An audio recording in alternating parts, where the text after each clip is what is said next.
Kufuatia vuguvugu la maandamano makali ya kupinga hali ya ugumu wa maisha na anguko la sarafu la nchi ya Irani, kiongozi mkuu Ayatollah Al-Khamenei ameweza kujitokeza hadharani na kuweza kutoa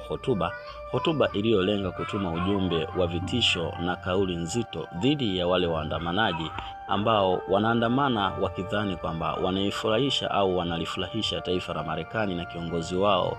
Donald Trump. Katika hotuba yake, kiongozi mkuu wa Iran Said Ayatollah Al-Khamenei ameweza kusema kwamba hatuwezi kuogopa vitisho vya taifa lolote katika kuuvunja na kuharibu sehemu ya ustaarabu wa nchi yetu, bali hatua kali zinaweza kuchukuliwa dhidi ya wale wanaoandamana huku wakiharibu rasilimali za umma.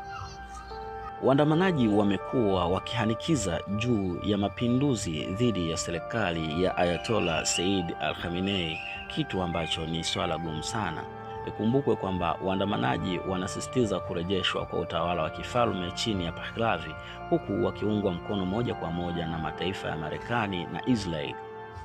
Katika kupambana na hilo, nchi ya Irani chini ya uongozi wa Ayatollah Al-Khamenei umeweza kuchukua hatua kadha wa kadha, na hatua mojawapo ni kuhakikisha swala la mtandao linakuwa ni swala la kudhibitiwa, kwani taarifa nyingi zimekuwa zikitoka kwenye mitandao hii ya kijamii na kuhamasisha maandamano ambayo yamekuwa ni kama sehemu ya kuhatarisha uwepo wa serikali ya wanamapinduzi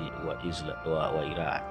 Hivi karibuni imeshuhudiwa kukamatwa kwa baadhi ya watu ambao wamekuwa wakihusishwa moja kwa moja na muungano wa mitandao ya kijasusi ya Marekani na Israeli, yani CIA na Mossad. Watu hao wameweza kuchukuliwa hatua kali za kisheria kwa mujibu wa sheria za Irani,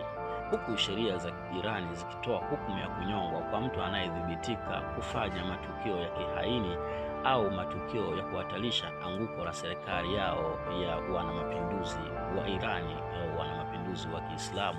inayoongozwa na Ayatollah Said Al-Khamenei baada ya mtangulizi wake Ayatollah Khomeini.